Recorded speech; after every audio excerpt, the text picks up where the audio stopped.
A week hasn't gone by without me wishing I had a 3D printer. Now, I did a lot of research and I narrowed it down to two models: the Creality Ender V3 and the Artillery Genius. Now, those printers are budget printers, meaning less than $300, and I don't want to spend more than that, but I want to be able to make my own designs for amateur radio and download some also from Thingiverse. I'll put the link in the description. I'll take this opportunity to thank my Patreon subscribers, because without them I wouldn't have this printer and I wouldn't have a lot of things for this channel. So thank you very much. You know who you are and you're awesome. Please go check out patreon.com, link down below. Please subscribe and help this channel because I need it. Thank you. So the Creality Ender V3 is what's called a Bowden printer, which means that the filament is the motor that drives the filament is not on the extruder, so the print head. So there is a plastic tube and the filament goes through a plastic tube and goes into the extruder, which is fine. It's a very good printer from what I have found and many videos and forum posts that I have read. And I almost bought it. But I'm also into drones now. So for drones, you print also with flexible filament. It's called a TPU. And for that, a printer which is a direct drive printer is better. So I went with the Genius, the Artillery Genius. And I have to say, I'm pretty happy about it. I probably would have bought the Ender V3 if I didn't want to print flexible, because it's more well-known, so to speak. There is a huge community that can provide you with information on that printer. And if it was just for amateur radio, I probably would have bought the Creality, not the Artillery. So, but I got the Artillery so I can print all kinds of filaments, including flexible. Now, they do have a 3D printer at work, but I just can't bother them all the time to print my stuff, and I have in the past. So now I can do it myself. A 3D printer basically is a computer-controlled glue gun. And you know how I like glue. So it's just an extruder ahead which has the filament going in. It's heated up to about 200 degrees Celsius, or a little more actually, and it just liquefies, and the printer will lay a bead on a glass bed and build up and builds an object. You can print using different kind of filaments. Different plastics have different properties. The most common is probably PLA. You can look that one up. Also TPU, which is flexible, PETG. There are many filaments, nylon, even carbon, wood, kind of wood-looking filaments, even conductive plastic, which is great for amateur radio because you can use it as an RF shield, basically, and I have to buy one spool of that. So all those filaments have different properties, and 3D printing is not that simple. It's not plug and play, really. So if you want to get into it, you really have to, well, there's a steep learning curve, and it's not easy. You have to spend a lot of time on it. And for me, it's not a hobby. I really wanted a 3D printer to print useful stuff for my hobbies. But in itself, 3D printing is not a hobby for me, as it is to some people. So I wanted to buy a printer that was easy to set up, easy to use, and that I wouldn't have to tinker too much with it. But of course, budget printers, you have to do a little bit of tinkering. That's inevitable. I have to say though, the Artillery Genius was very easy to put together. I didn't even bother filming it because it only took 15 minutes. You just have to bolt, put 4 bolts for the assembly, the crane kind of thing, and that's about it really. You plug in a few cables and you're done. I think it's simpler actually than the Ender V3. I'll put a lot of links down below, so make sure you check them out. For amateur radio, you can print a lot of stuff. You can print cases, antenna parts, insulators, you name it. You can print anything you can imagine. I printed a sleeve that goes on top of my spider beam to put wires through. I printed a case for an MPPT charger. There's a lot of stuff you can print with a 3D printer that you wish you had, or you don't have to wait to buy something, you just print it. And sometimes even to replace a broken part, you just draw it in the software, and then you can print it. And speaking about software, you have to use two pieces of software for 3D printing, and I'll put the links again down below. The first one is either, you can go actually to a program called, well, it's a web page called TINKERCAD, and I've used this in the past. You probably have seen it in my videos. Extremely simple to use. Well, there's a few quirks to it, but you can learn to use it in just basically a few hours. Other than that, you have Fusion 360, which is a professional grade program, and I want to learn it, but it's daunting task. Eventually I'll get to it, but so basically you design your 3D object in a CAD program. Once you have the file, the 3D file, which has a STL extension, then the printer doesn't know what to do with it, so you have to slice it using a slicer. There are a number of slicers available, a lot of them for free, but the most commonly used is CURA. And CURA you can download for free, and it's not easy to master. You can get by with the basic settings and you'll see that, but there is also a learning curve. So once again, 3D printing is not that simple, but it's so useful. Now let's have a look at the Artillery Genius, and I'll put a link down to it where you can buy it too. So here's the printer. Assembly only took a few minutes, maybe 15 minutes. So it was very quick, which might be an advantage compared to the Ender 3. And I'll show you a little more here. We have the print head here, and on top we have the spool holder. Now the first operation to do, which is the most important, is to level the bed. And I'm going to click on Tools, Level, and it should move, and it's the first time I try. First, okay, back left corner.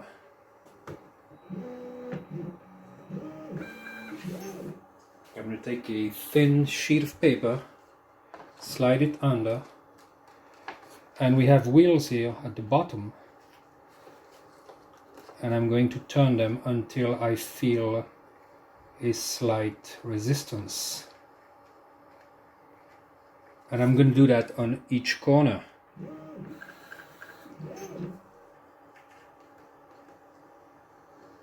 And you do have to repeat that operation a few times, because of course you change one, it moves the others around, so you have to do it maybe 3 or 4 times. The printer does come with a 1 GB USB key, so I'm going to use this on my computer.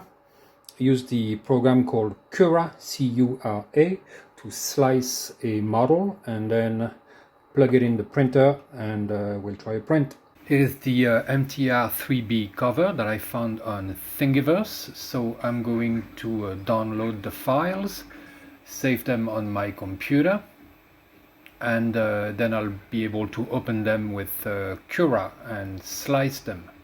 So here we're putting that here. I'm going to uncompress the file. There's a bunch of files in there, but the one you want is the one ending in STL. So here it is, ready to go. Now I'm going into CURA and looking at the printers, and the Artillery Genius is not in the list. And that's a problem. It turns out that I have to go to the 3D Nexus website and download the profile file for my printer. So it's fairly easy. There is even a video that you can watch that explains where to install them.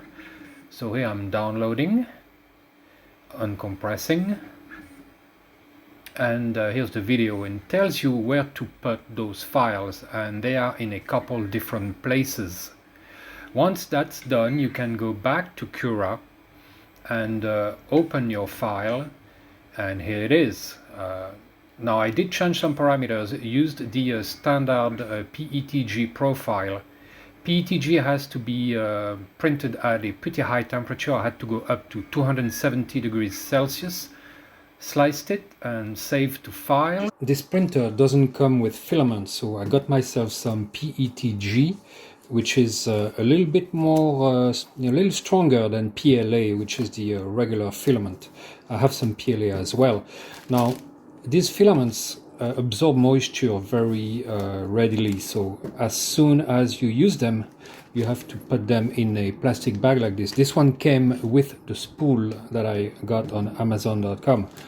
Now I'm going to try to put this on the printer and drive in the filament. The temperature is always printed on the spool, and here it says between 230 and 250 Celsius, so I'm going to try 240.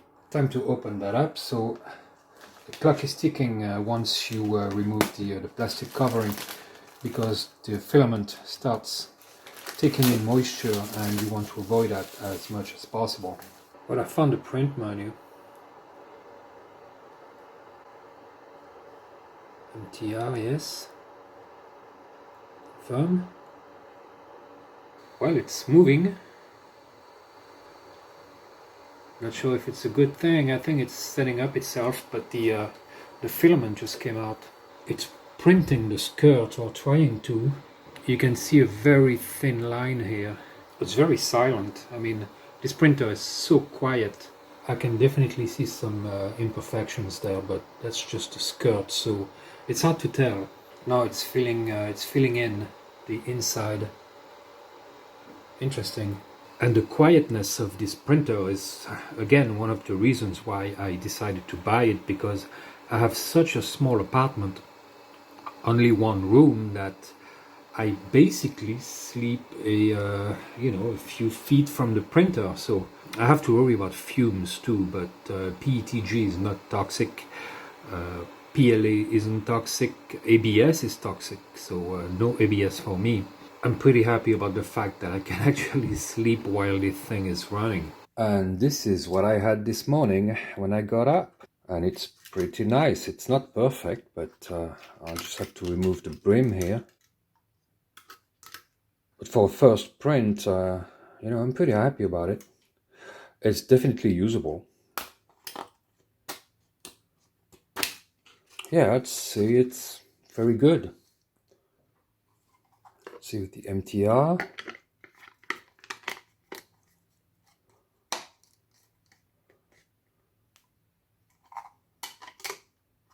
Alright, bingo! Perfect. And of course it wasn't my first print. I just wasted a bit of material. I probably had like 6 or 7 of these, so the last one was probably number 6 or 7. I'm going to try PLA. It should be much easier to print and make nicer prints than PETG, which requires a lot of tinkering, so let's hope that PLA will fare a little better. And I'm going to print my 18650 battery cell holder with the MPPT charger, solar charger, so we'll see. Insert that into the filament detector, which stops the printer when if the filament runs out, and then you can resume the print, which is pretty nice. I am first going to test the PLA filament by printing a whistle for my bug-out bag. So far so good. Wow, this looks particularly nice. Much nicer than the PETG, that's for sure.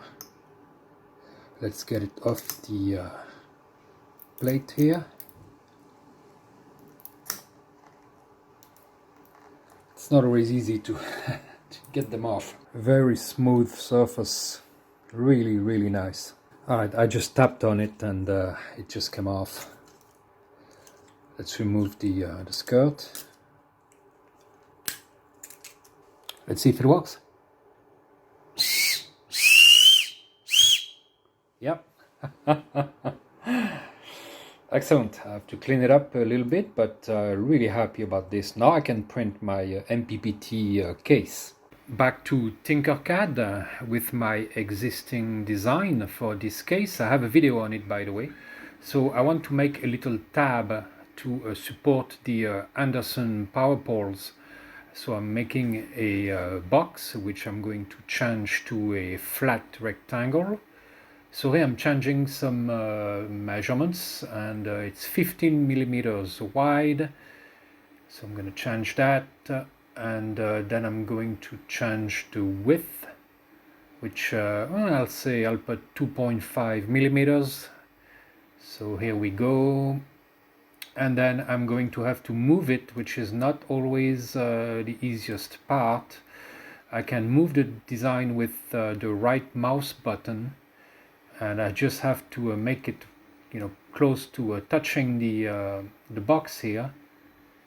You can see the supports for the circuit board on the four corners. So here it is. Looks good. Seems to be about in the correct position with no gaps. So let's go and select the whole thing. Click on merge, which will make it a single object. Then I just have to export it, save it to file. There we go. Okay. And that's all there is to it. Now we are back with CURA. I open the file and check the settings for PLA. You always have to check, make sure you have the correct temperature and everything else. I'm not going to go into every detail, but here I'm slicing it, and it will tell me how long it will take to print, and it's really slow. 3D printing is really slow. So save to file, and that's a G-code file. Once it is saved, I can put that on my memory stick and plug it in the printer. So now I can make my second 18650 cell holder and MPPT charger, like this one, and it fits in the box perfectly. And now I do have a support, a little tab here to help to glue the Anderson poles on. So very nice. One more project, and I'll just keep on printing. Here I'm printing a drone part, and those are prop guards, but anyway, that's not amateur radio. And by the way, if you want to leave the printer working while you're not home, you really should have some kind of a monitoring device. And I got this Bagot IP camera, which can rotate, up and down and right and left. It's Wi-Fi, so you can actually watch your printer from anywhere you have an internet connection. Now I also need to get an IP controlled wall socket so that I can stop the printer remotely. Something I don't have yet, but I can at least watch it. So if you decide to get a 3D printer, definitely start with PLA plastic. It's much easier to print. PETG, it's hard. You have to find the exact correct settings, and that takes time and wastes plastic, and well, it's just a pain. But I'm really happy I got this printer. I'm probably going to print a lot of stuff. Only useful stuff though. I don't want to get into I don't want to print little figurines or anything like that. I really don't care about stuff like that. It's a tool. For me, it's a tool, and it's a very good one at that. Have a good one.